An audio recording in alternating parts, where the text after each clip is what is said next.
என்ன மேடம் இப்படியெல்லாம் போய் சொல்லி மார்க்கெட்டிங் பண்ணாதீங்க. சரி, உங்கள் டையில் என்ன ஸ்பெஷல்? டை யூஸ் பண்ணுறதுனால சைடு எஃபெக்ட் நிறைய வரும். ஆர்டிஃபிஷியல் இன்க்ரீடியண்ட்டும் ஆட் பண்ணுறோம். But it's not at all possible to make only 100% natural. நிறைய திட்டிருக்காங்க.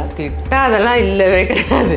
100% வந்து ஒரு டையில் பாசிபிள் இல்லை, பண்ண முடியல. அந்த 2 பேக் வந்து ஃபஸ்ட்டு 2 பேக் அமுச்சு விட்டோம். ஒரு பாசிட்டிவ் தாட் கூட வரவே இல்லை. இன்னைக்கு பேக் போட நாளை கலர் ஆயிடணும். உண்மையாலுமே நிறைய இஷ்யூ இருந்துச்சு. அந்த என்கொயரி பண்ண கண்டினியூஸாக கால் பண்ணிக்கிட்டே இருந்தேன். ஃபாரெக்ஸ் ட்ரேடிங்க்கு நீங்க புதுசா எந்த ட்ரேடிங் ஆப் சேஃபா இருக்கும்னு யோசிச்சுட்டு இருக்கீங்களா? இதோ ரிஃபாஃபெக்ஸ் இருக்கு. தமிழ் கஸ்டமர் கேர் இருக்கு. ஈஸி டெபாசிட், ஃபாஸ்ட் வித்ட்ராவல் கொடுக்குறாங்க. உடனே இன்ஸ்டால் பண்ணுங்க ரிஃபாஎஃப்எக்ஸ். விராடாக்ஸ் நேயர்களுக்கு அனைவருக்கும் வணக்கம். நான் உங்கள் விஜய் ஸ்வேதா. இன்னைக்கு நம்ம கூட கெஸ்டா யார் வந்திருக்காங்கன்னா ஜீவிதா மேடம் தான் வந்திருக்காங்க. ஒரு உமனா இருந்து ஒரு பிஸ்னஸ் பண்ணி நாங்களும் சாதிப்போம் அப்படின்னு சொல்லிட்டு இருக்காங்க. அவங்க எப்படி சாதிச்சாங்க, என்னெல்லாம் பண்ணாங்கன்னு அவங்க கிட்ட கேட்டு தெரிஞ்சுக்கலாம். ஹாய் மேம், எப்படி இருக்கீங்க? நல்லா இருக்கேன் சிஸ்டர், நீங்க எப்படி இருக்கீங்க? நானும் நல்லா இருக்கேன். என்ன பிசினஸ் பண்றீங்க நீங்க? நான் ஃபுல்லாவே வந்து ஹெர்பல்ல வந்து காஸ்மெட்டிக்ஸ் ஃபுல்லாவே வந்து ஹெர்பல்ல பண்ணிட்டு இருக்கோம். எப்படி இந்த ஐடியா வந்துச்சு ஒரு பிசினஸ் ஸ்டார்ட் ஐடியா? ஆக்சுவலா வந்து நான் எம்டெக் முடிச்சுட்டு காலேஜ்ல ஒர்க் பண்ணிட்டு இருந்தோம். அந்த டைம்ல வந்து வீட்டில் சம் ஹெல்த் இஷ்யூ வந்துச்சு. ஓகேங்களா, யூட்ரஸில் வந்து அக்காவுக்கு வந்து சம் ஹெல்த் இஷ்யூ பேஸில் வந்தது. எதனாலன்னு சர்ச் பண்ணுறப்ப வந்து இந்த பேட்ஸால் வந்துச்சு அப்படின்ற மாதிரி சொன்னாங்க. பேட்ஸால் தான் வந்து அவளுக்கு ஆக்சுவலாக வந்து நிறைய அபார்ட் ஆகிட்டே இருந்துச்சு. என்னன்னு பார்க்கும்போது அந்த பேட்ஸ் யூஸ் பண்ணி நிறைய சைடு எஃபெக்ட் வந்துச்சு. அதனால் ஸோ நம்ம எதுக்காக வந்து ஒரு ஆர்கானிக் பேட் பண்ணக்கூடாது, நல்ல நாப்கின் வந்து ஒரு நேச்சுரலான வந்து நாப்கின் பண்ணணும் அப்படின்னு சொல்லிட்டு அதுதான் ஃபஸ்ட்டு பிஸ்னஸ் ஸ்டார்ட் பண்ணதுக்கு பண்ணலான்னு பண்ணோம்.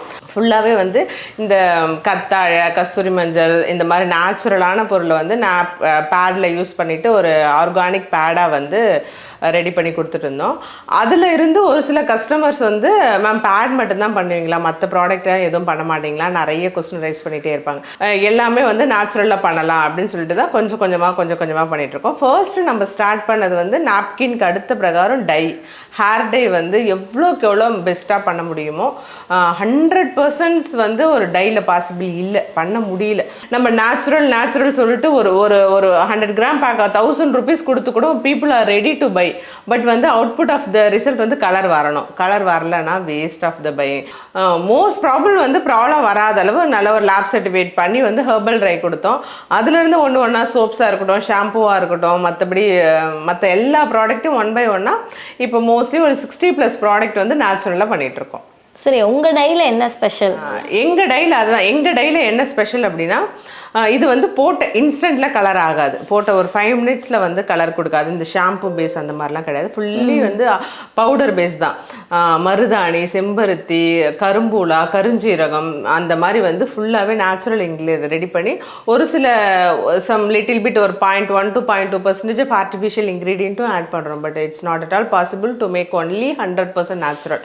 ஸோ கொஞ்சம் ஆர்டிஃபிஷியல் இன்க்ரீடியண்ட்டும் ஆட் பண்ணி டை ரெடி பண்ணி கொடுத்துட்ருக்கோம். இது யூஸ் பண்ணுறதுனால ஹார்ம்ஃபுல் எஃபெக்ட் கண்டிப்பாக கிடையாது. ஓகேங்களா, நிறைய டை யூஸ் பண்ணுறதுனால சைடு எஃபெக்ட் நிறைய வரும். அந்த பிரச்சனை இல்லாத மோஸ்ட்லி வந்து சைடு எஃபெக்ட் இல்லாத நீங்கள் யூஸ் பண்ணிகிட்டு இருக்கலாம். சரி, நம்ம பிஸ்னஸ் ஸ்டார்ட் பண்ணலாம் அப்படின்ற உங்களுக்குள்ள ஐடியா வரும்போது ஒரு பயம் இருந்துச்சா, எங்கே நம்ம நஷ்டம் அடைஞ்சிருவோமோ அப்படின்னு சொல்லிட்டு? ஸ்டார்டிங்கில் உண்மையாலுமே நிறைய இஷ்யூ இருந்துச்சு. எப்படி மார்க்கெட்டிங் எப்படி பண்ணுறதுன்னு தெரியல, எங்கே அப்ரோச் பண்ணுறதுன்னு தெரியல. ப்ராப்பராக வந்து செஞ்சாலும் வந்து இது அக்செப்ட் பண்ணிப்பாங்களா, இதில் ப்ராப்ளம் வருமா, நாளைக்கு இதை வச்சு எதனா ப்ராப்ளம், அந்த மாதிரி நெகட்டிவ் தாட்ஸ் தான் வந்து ஃபஸ்ட்டு ஸ்ட்ரைக் ஆகிட்டே. இந்த ஒரு பாசிட்டிவ் தாட் கூட வரவே இல்லை. ஃபஸ்ட்டு நல்லா ஞாபகம் இருக்குது. நானே ஒரு வீட்டில் வந்து ஒரு சின்னதாக ஒரு பேடு, ஒரு மஞ்சள், ஒரு வேப்பில் அந்த 3த்தையும் வச்சு ஒரு பிக் எடுத்து ஃபேஸ்புக்கில் போட்டேன். சும்மா ஃபேஸ்புக்கில் போட்டேன். அதை பார்த்துட்டு ஒரு 10 லைக் வந்துச்சு. 10 லைக் வந்துட்டு ஒரு 2 பேர் என்கொயரி பண்ணாங்க. அவங்களும் விடவே இல்லை. அந்த என்கொயரி பண்ணவங்க கண்டினியூஸாக கால் பண்ணிக்கிட்டே இருந்தேன். அதுவே வந்து நான் ஃப்ரீயாக அனுப்புகிறேன்னு சொல்லிட்டு இருந்தேன். அதுக்கே வந்து எல்லாருக்கும் ஒரு பயம் இருக்கும் இல்லையா, எதுக்கு அட்ரஸ்க்கு பேமெண்ட்டே கொடுக்கல, எதுக்கு அட்ரஸ் கேட்குறாங்க அப்படின்ட்டு ஒரு வழியாக அட்ரஸை பிடிச்சி வாங்கி அவங்களுக்கு அமுச்சு விட்டோம். அந்த 2 பேக் வந்து ஃபஸ்ட்டு 2 பேக் அமுச்சு விட்டோம். அவங்க ஓகே, ஹாப்பி, நல்லா இருக்கு மேடம், ஃபர்தராக வந்து இன்னும் கொஞ்சம் ப்ரொசீட் பண்ணணும். கடையா ஏறி இறங்கணும். கடையில் ஏறி நம்ம மாடு உட்காந்துட்டு இருக்கணும். அவங்க கேட்கறதுக்கு கூட அந்த ஷாப் ஓனர் வந்து ரெடியாக இருக்க மாட்டாங்க. இடம் கொடுங்க, இந்த ஷெல்ஃப் வந்து கொஞ்சம் கொடுங்க அப்படின்னா கூட அந்த நாப்கின் உள்ள பிளேஸில் தானே நாப்கின் வைக்க முடியும். பட் அந்த பிளேஸ் கொடுக்க மாட்டாங்க. வேற ஏதோ ஒரு இங்கே ஓரமாக வச்சுக்கோங்க. அதெல்லாம் பார்த்து இது ரொம்ப கஷ்டமாக இருந்துச்சு. எல்லா கடையிலையும் போய் ஏன்னா நான் தான் பண்ணணும். ஹஸ்பண்ட் ஜாப் போயிடுவாங்க. குழந்தைங்க சின்ன குழந்தைங்க கடையாக போய் ஏறி இறங்குறதுலாம் செட் ஆகாது. நம்ம மோஸ்ட்லி டிஜிட்டல் மார்க்கெட்டிங் தான் கரெக்டாக இருக்கும். ஃபேஸ்புக்லேயே திரும்ப போட ஆரம்பித்தேன். திரும்ப ரெகுலர் போஸ்ட் போட ஆரம்பித்தேன். திரும்ப பண்ண ஆரம்பித்தேன். அதுக்கப்புறம் கொஞ்சம் கொஞ்சமாக மற்ற ப்ராடக்ட் லேர்ன் பண்ணிவிட்டு இதோ இவ்வளோ நாளுக்கு அப்புறம் இவ்வளோ நாள் வந்து நல்லபடியாக மூவ் பண்ணிகிட்டு இருக்கோம். என்ன ப்ராடக்ட்ஸ்லாம் சேல் பண்ணுறீங்க ஆர்கானிக்கில் வந்து ஃபேஸ் சம்மந்தப்பட்ட எல்லா ப்ராடக்ட்டும். ஃபேஸ்லாம் வந்து நிறைய வந்து இந்த கஸ்தூரி மஞ்சள், முல்தானி மெட்டி, செம்பருத்தி பவுடர், ஆவாரம்பூ பவுடர் இந்த மாதிரிலாம் ரெடி பண்ணி ஒரு பேக் மாதிரி பண்ணி கொடுப்போம். அதுக்கப்புறம் வந்து லிப் பாம்ஸே வந்து நம்ம வந்து நேச்சுரலாக அந்த ஆர்டிஃபிஷியல் கலர்ஸ் எதுவுமே நம்ம சேர்க்காத பீஸ்வாக்ஸு, அப்புறம் வந்து இந்த ரோஸை வந்து நல்லா ஆயிலில் கொதிக்க வச்சு அதோட ஆயிலேருந்து கலருக்காக அதை எடுத்து அந்த மாதிரி லிப் பாம்ஸாக இருக்கட்டும். இந்த கிராக் க்ரீம் வந்து கிராக் வந்திருக்கும் பார்த்தீங்களா, அதுக்கு வந்து ஃபுல்லாகவே பட்டர்ஸ் மட்டுமே வச்சு ரெடி பண்ண க்ரீமாக இருக்கட்டும். ஏன் ஒயிட் ஹேர் வந்து பிளாக் ஹேராக மாற்ற முடியாது. இட்ஸ் நாட், அது பாசிபிள் கிடையாது. பாசிபிள்னா யாருக்கு பாசிபிள் அப்படின்னா டெஃபிஷியன்சியால் வந்திருக்கும் பார்த்தீங்களா, சத்து குறைவால் வந்து ஒரு சில சின்ன பசங்களுக்குலாம் வந்திருக்கும். அவங்களுக்கு நம்ம ஆர்கானிக் ஃபுட் மூலமாகவும் ஒரு சில ஹேர் பேக்ஸ் ஆயில்ஸ் மூலமாகவும் மாற்றலாம். அபோவ் இப்போ 25-30 வருது இல்லைங்களா, அது ஒன்ஸ் வந்துச்சுன்னா வந்தது தான். சரி, நீங்கள் பர்ச்சேஸ்லாம் உங்ககிட்ட பண்ணியிருப்பாங்க, பொருள்லாம் வாங்கியிருப்பாங்க. எனக்காவது உங்களை திட்டிருக்காங்களா, உங்கள் ப்ராடக்ட்ஸ் நல்லாவே இல்லை, எனக்கு பிடிக்கல அப்படின்னு சொல்லிட்டு? நிறைய திட்டிருக்காங்க. அதெல்லாம் இல்லவே கிடையாது. எல்லாருக்கும் எல்லா ப்ராடக்ட் பிடிக்கணும்னு அவசியம் கிடையாது இல்லையா. எல்லாருக்கும் அவங்கவுங்க மைண்ட் செட் ஒரு மாதிரி இருக்கும். ஒரு சில பேர் பெரிய எக்ஸ்பெக்டேஷனோட வருவாங்க. இன்னைக்கு பேக் போட்டால் நாளைக்கு கலர் ஆயிடணும், இன்னைக்கு ஒரு பொருள் இன்னைக்கு எண்ணத்தோடனா நாளைக்கு முடி வளர்ந்துடணும், அந்த மாதிரி எக்ஸ்பெக்டேஷன்லாம் வந்து ஒன்றுமே பண்ண முடியாது. என்ன மேடம் இப்படியெல்லாம் போய் சொல்லி மார்க்கெட்டிங் பண்ணாதீங்க அப்படி இப்படின்னு எக்கச்சக்கமாக பேசுவாங்க. சரி, உங்கள் ப்ராடக்ட் யூஸ் பண்ணி ஆனால் எத்தனை நாளில் வந்து நேச்சுரலாக கலர் ஆகலாம்?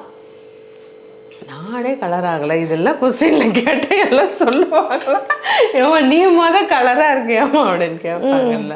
கலருன்றது வந்து மோஸ்ட்லி எப்படின்னாடா, கலர் வந்து அப்படியே உங்களுக்கு பர்த்லேயே வந்து ஒரு கலர் இருக்கும் பார்த்தீங்களா, ஒரு மாட்ரேட்டாக ஒரு கலர் உங்களுக்கு நேச்சுரல் கலர் இருக்கும். போக போக நம்ம நிறைய creams and packs and sun tans அதெல்லாம் கொஞ்சம் மாறும். நேச்சுரலாக என்ன தான் நீங்கள் க்ரீமாக இருக்கட்டும் பேக்காக இருக்கட்டும் என்ன போட்டாலுமே இன்டேக் நீங்கள் எவ்வளோக்கு எவ்வளோ நல்லா எடுக்கிறீங்களோ அதால் மட்டும்தான் சேஞ்ச் பண்ண முடியும். நான் கொடுக்குற க்ரீம் மட்டும்தான் நான் யூஸ் பண்ணுவேன். பட் ஆனால் கண்ட குப்பையெல்லாம் நான் சாப்பிடுவேன், ஆனால் எனக்கு கலர் வரணும்னா நாட் பாசிபிள். நல்ல ப்ராடக்டாக ஆர்கானிக் ப்ராடக்டாகவும் யூஸ் பண்ணுங்கள். மீன்வைல் வந்து ஒரு நல்ல வந்து ஃபுட் ஹேபிட் டயட் பேசிஸில் வந்து டயட்டே ஃபாலோ பண்ணுங்க சொல்ல. நிறைய நட்ஸ் அண்ட் ஃப்ரூட்ஸு, நிறைய வெஜிடபிள்ஸு, க்ரீன் வெஜிடபிள்ஸு, நிறைய கீரை இதெல்லாம் சாப்பிட்டிங்கன்னா 100% கன்ஃபார்மாக நீங்கள் கலர் வந்து நல்ல ஒரு க்ளோவாக இருக்கலாம். சரி, நீங்கள் பிஸ்னஸ் பண்ணுறீங்க, உங்களுக்கு யார் ரொம்ப ஹெல்ப் பண்ணுறா, சப்போர்ட்டாக இருக்கா? சப்போர்ட் எல்லாமே பண்ணுறாங்க. எனக்கு என் ஹஸ்பண்ட் நல்லா சப்போர்ட் பண்ணுவார், என் ஃபேமிலியில் சப்போர்ட்டு, என் சின்ன குட்டி பசங்க நல்ல சப்போர்ட்டு. எல்லாருமே வந்து அம்மா இன்றைக்கி எவ்வளோ ஆர்டர்மா வந்துச்சு உங்களுக்கு அப்படின்ட்டு என் பசங்க ஸ்கூல் விட்டு வந்தவொடனே கேட்பாங்க. ஹஸ்பண்டும் வந்து மெட்டீரியல்ஸ் எடுத்துகிட்டு வந்து கொடுக்கறதுலேருந்து எடுத்துகிட்டு போகிறதுலேருந்து எல்லாமே ஹஸ்பண்ட் சப்போர்ட் பண்ணுவாங்க. மற்ற ஃப்ரெண்ட்ஸ் அண்ட் ஃபேமிலிஸ் அம்மா அப்பாலாம் வந்து ஹெல்ப் பண்ணுவாங்க. எல்லாருமே மாமியாராக இருக்கட்டும் எல்லாருமே வந்து நல்ல சப்போர்ட் தான். இவ்வளோ சப்போர்ட் இருந்தாலும் உங்களுக்கு ஹேட்டர்ஸ் யாராவது இருக்காங்களா, என்ன இவ்வளோ வளர்ந்துட்டாங்களா அப்படின்னு சொல்லி? ஹேட்டர்ஸ் இல்லாத இருப்பாங்களா? ஃபேமிலிலேயும் இருக்கிறாங்க, ரிலேட்டிவ்ஸ் நிறைய ஹேட்டர்ஸ் இருக்கிறாங்க. நீ என்ன படித்த, நீ எம்டெக் முடிச்சுட்டு காலேஜில் தானே ஒர்க் பண்ணிட்டு இருந்த, நீ உனக்கு எதுக்கு இந்த வேலைலாம், இதெல்லாம் ஒரு பிஸ்னஸா? ஆக்சுவலாக நான் கிராமத்துலேருந்து சென்னையில் வந்து நான் எம்டெக் காலேஜில் ஸ்டே பண்ணி படித்தேன். இதுக்காக தான் நீ படிச்சியான்ற மாதிரி நிறைய நெகட்டிவ் கிரிட்டிசிசம் தான் வரும். அதில் நான் ரொம்ப அழுவேன். ஓப்பனாக சொல்லப்போனால் அது மறைக்கலாம் இல்லை, அழுவேன். நிறைய உட்காந்து வீட்டில் அழுவேன். கேட்டவங்களே வந்து திரும்ப வந்து ஏன்னா யூடியூப்பில் வரைய நீ சூப்பராக பண்ணுற, நல்லா இருக்கு, உன் ப்ராடக்ட்டை பற்றி நிறைய பேர் பேசுகிறாங்களே அப்படின்னு ஐ எம் ஹாப்பி. சரி, இப்போ எல்லாருக்குமே ஒரு பிஸ்னஸ் ஸ்டார்ட் பண்ணும் அப்படின்னு எல்லாருக்குமே ஒரு ஐடியா இருக்கும்.